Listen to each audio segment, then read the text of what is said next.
فقرة اسأل سحرتي معاك شريك في شركتك؟ معايا شريك محمد حسين. ده معايا من اول ما فتحنا الشركه. كان معانا شركاء كتير بس هم دلوقتي فتحوا شركاتهم يعني. ناوي تمشيه ولا هو يمشيك؟ لا احنا شركاء الحمد لله من واحنا صغيرين جدا.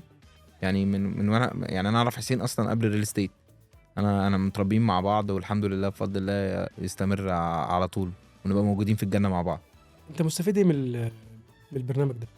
بيت كاست ده مش ملهوش هدف معين قد ما هو لو براندنج، يعني ان احنا بنعمل اويرنس للناس.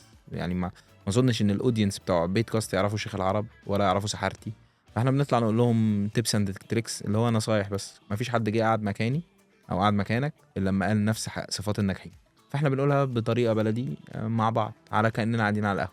هل عندك رؤية تانية يعني والله حابب تكبر يعني عايز اقول لك ان شغل؟ الفكره حتى بتاعت تسال سحارتي دي مش فكرتي، ده فكره الحداد.